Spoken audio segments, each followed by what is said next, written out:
Salut à toi cinéphile de l'extrême et bienvenue pour cette nouvelle critique à l'arrache où je vais te parler de Taxi 5 réalisé par Franck Gastambide. Synopsis: il y a un super flic de Paris qui est muté à Marseille et t'as l'impression que c'est Bienvenue chez les Ch'tis en mode inversé, mais c'est pas le cas.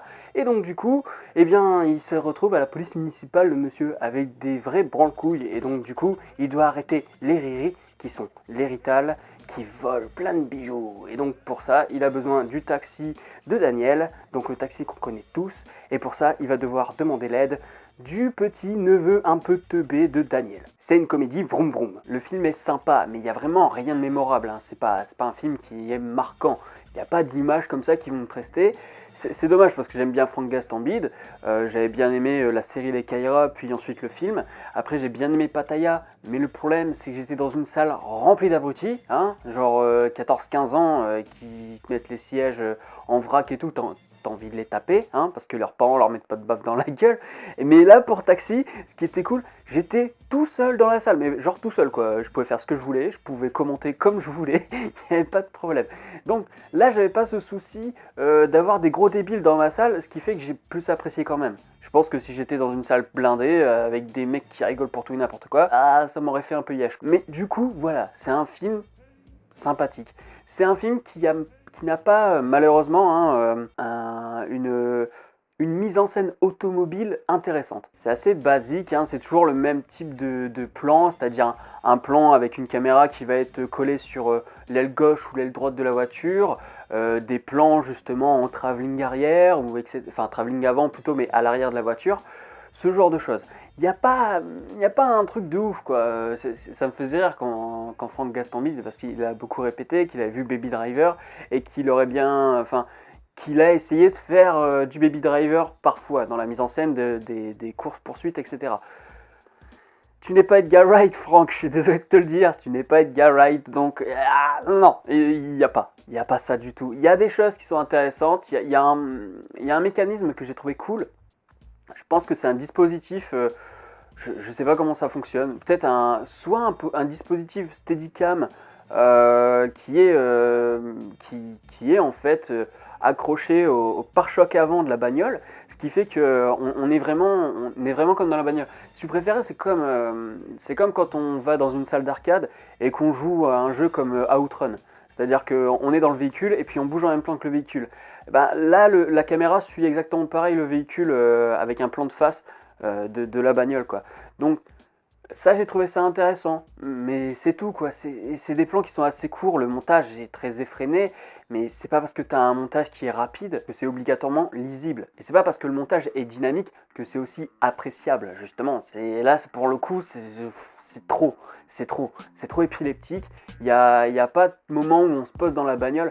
Là où je trouvais quand même que dans Taxi, dans les deux premiers en tout cas, parce que c'est ceux que je me rappelle le plus, parce que le 1 et le 2, j'aime vraiment beaucoup. Le 3, non. Et le 4, ça s'appelle Taxi 4 parce que tu vois 4 fois la bagnole dans le film. Donc tu peux même pas parler de mise en scène, de course-poursuite ou quoi, ou de course dans Taxi 4 parce qu'il y en a pas un. Donc voilà, ici il y en a une au début et puis après basta, on oublie. Et donc voilà, dans ce film, le montage ça va pas. Mais aussi, ce qui était bien avec les anciens opus, c'est que tu avais quand même des instants dans la bagnole qui duraient assez longtemps. Il y avait de la conversation entre Frédéric Diffenthal et puis Samina Seri, entre Daniel et Mia, comme dirait Gilbert dans Taxi 3. Pour cette conversation, il y avait un dynamisme qui faisait très buddy movie, soit par la caméra, soit par le montage. Et je retrouve pas ça dans ce film de Franck Gastambide. En fait, Franck a essayé de faire à la fois son propre film, tout en restant dans du Taxi. Donc il a essayé de reproduire un peu ce que faisait Taxi auparavant, avec sa propre patte. Donc en fait, sa patte, elle se sent beaucoup plus dans le scénario que dans la mise en scène. Et voilà, dans le scénario de Gastambide, c'est du caca, du vomi et un nain. En fait, c'est ça, hein, les films de Gastambide, t'as juste à mettre Franck Gastambide, par le réalisateur des films où il y a du caca, du vomi et des nains.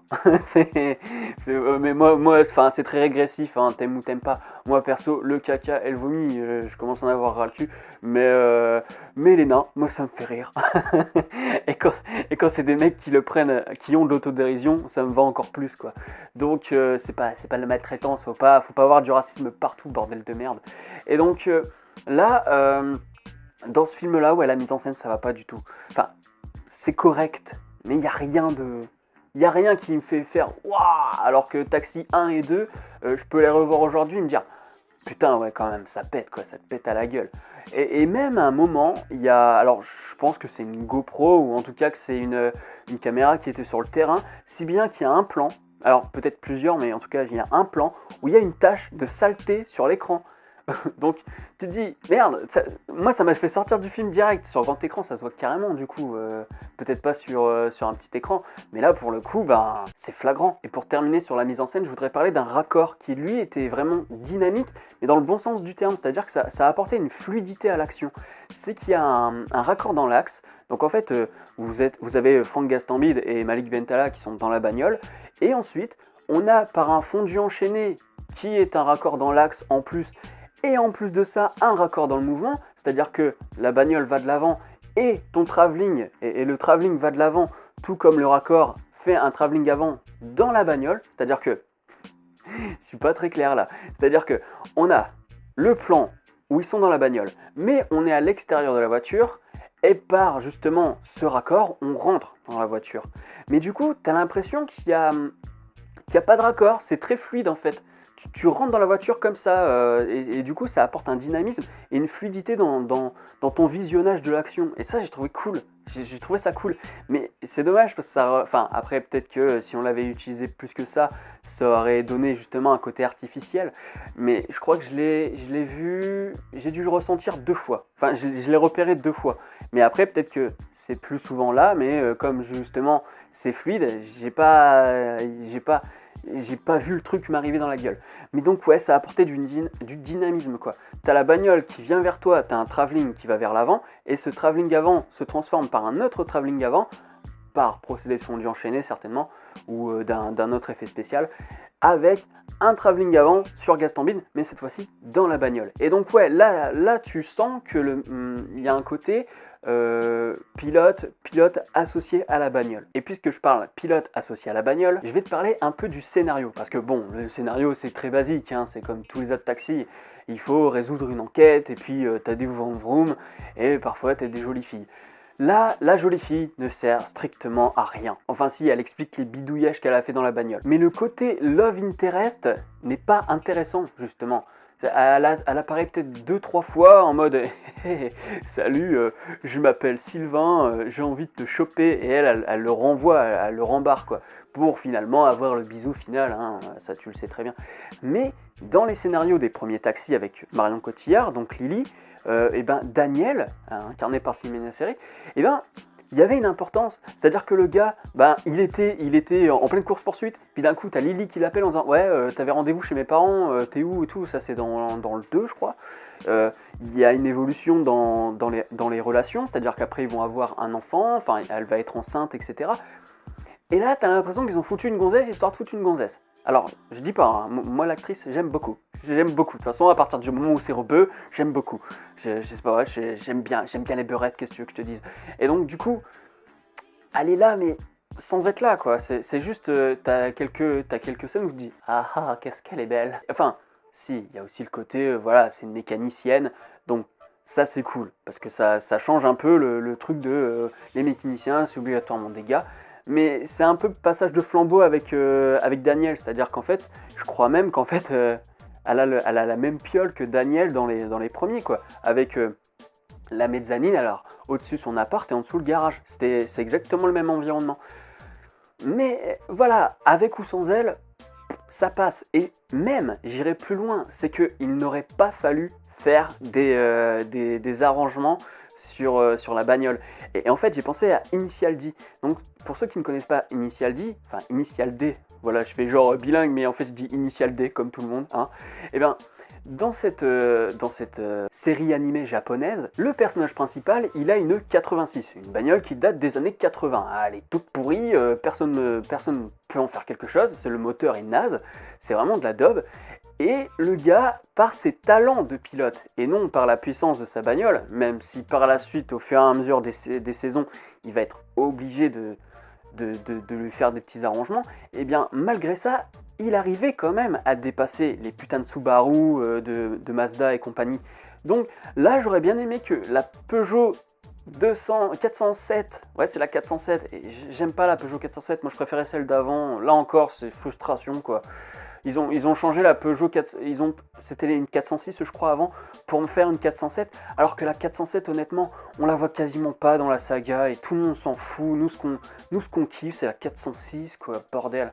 Bref, on arrive là et je me suis dit, c'est dommage qu'ils lui fassent des améliorations, en tout cas au début, c'est-à-dire que j'aurais bien aimé vouloir les voir un peu plus galérer et voir que Sylvain était vraiment un très bon pilote et qu'il utilisait la ville de Marseille, un peu comme ils ont fait dans la première course-poursuite, pour montrer justement qu'il a un avantage. J'ai pas plus à développer quoi, il y a de l'humour pipi caca, il y a des punchlines qui sont intéressantes, il y a Malik Bentala qui fait du Malik Bentala, mais qui a quand même un petit côté héroïque. Mais d'ailleurs, en fait, tout le long du film, j'arrêtais pas de me dire, mais comment il a fait pour se taper une petite bourgeoise comme ça, là, franco-américaine, là, comment il a fait pour la rencontrer? Parce que ça a l'air d'être une vraie merde, ce gars, hein, tu sais même pas, enfin, c'est pas, à mon avis, même s'il l'avait rencontré en boîte, c'est le genre de mec qui ne rentre pas dans le genre de boîte dans laquelle ce genre de meuf rentre. Et ensuite, même s'il rentre dans une boîte, comment il a réussi à pécho la meuf, tu vois? Donc, là j'ai eu un problème quoi. Les personnages n'ont pas besoin d'avoir de background, hein, c'est-à-dire que voilà, Monsieur Poulpe, toute la team des branle-couilles de la police municipale, j'ai adoré. Il y a juste, je connais pas son nom d'ailleurs, c'est le rebeu de la police municipale. Bah, son rôle est très transparent quoi, il parle 2 fois, on le voit à peine, mais par contre tous les autres, Monsieur Poulpe, j'adore Monsieur Poulpe, c'est un mec, Monsieur Poulpe, c'est quand même le mec qui te fait croire que c'est un gros débile, flemmard et tout, alors que pour faire des émissions comme il fait, pour être aussi actif, mon gars, c'est qu'il en a quoi, et là on retrouve ce personnage, je suis trop con, c'est trop génial, et donc, enfin, de la connerie mais dangereuse quoi. Mais voilà, après il y en a qui diront oui c'est de la grossophobie, oui c'est du foutage de gueule envers les personnes handicapées, machin, mais bon, enfin au bout d'un moment si on ne peut plus rien faire, franchement, s'il faut plus blesser personne une seule fois, ben, faut plus rire. Franchement, faut plus déconner, hein, c'est fini. On peut plus rire du sida, on peut plus rire des cancers, on peut plus rire des... J'ai coupé ma phrase parce que sinon ça va être trop long. En bref, voilà. Tout n'est pas drôle, mais faut pas commencer à crier ça, franchement, c'est vraiment une atteinte, c'est vraiment une incitation à la haine. Enfin voilà quoi, hein, sur Twitter, ça va encore bien casser les couilles. Ou les ovaires, peu importe, hein, je ne fais pas de sexisme aussi là-dessus. Il n'y a pas de problème, hein. Donc, voilà, si j'ai une note à lui donner sur Top 250, c'est pas mal. Mais c'est un pas mal qui est quand même plus proche du très moyen quoi. Il y a quand même des moments où je me suis tapé des barres, il y a des moments où je me suis dit ouais c'est cool et tout, mais sinon voilà. Si j'ai une petite remarque à faire sur la bande son. Parce que, ok il y a Makena, là je sais plus quoi là, mais... Ah là, d'ailleurs c'est Gilbert qui la chante dans le film. Ferme ta gueule, toi. Je ne sais pas quitter, je crois que c'est Lorenzo, ou je ne sais pas, vous me le direz en commentaire, mais peu importe, j'ai même pas envie d'aller vérifier, quoi. Mais je sais plus, il parle d'une gonzesse, et puis il parle de Marseille, machin. Enfin, c'est la bande originale, c'est la bande son qui circule partout, qui circule sur Skyrock, etc., etc. J'en ai ras le cul, hein. Par contre, ce qui est bien, c'est que tu retrouves le leitmotiv du premier Taxi, enfin des 4 premiers en tout cas, parce qu'elle revient assez fréquemment. Tu retrouves les Black Eyed Peas. Il y a aussi un moment où ils sortent un CD de la boîte à gants et qui dit ouais mais ça fait longtemps qu'il est là le CD, et puis ils mettent un son et le son déglingue sa mère quoi. Mais voilà, sinon après musicalement la nouvelle bande originale, donc c'est-à-dire composition originale pour le film, c'est sympa, mais je préfère quand même la version d'avant quoi. Il manque ce côté qu'on avait avant qui était très rap, qui était très rap marseillais pour le coup. Et là non, et d'ailleurs il y a même des compositions qui sont un peu plus dans le rigolo lol que tu peux retrouver sur YouTube quoi. Et ça me saoule dans les comédies d'avoir ça. Bref, ça va être super long là, je sais pas combien de temps ça dure. Tout ça pour pas dire grand chose, c'est ça le pire. Tout ça pour dire le film est sympa. N'hésite pas à me dire en commentaire ce que t'as pensé du film, et puis à liker la vidéo si elle t'a intéressé. Quant à moi, je te dis à la prochaine sur la toile. Salut. J'ai une seconde chance. La chance que j'ai, la vie me l'a donnée. Alors j'ai envie Je te le dis, je te le crie. Oui, j'ai envie de saisir cette chance folle. J'ai envie de la saisir au vol pour avancer dans un nouveau décor, dans une vie meilleure encore.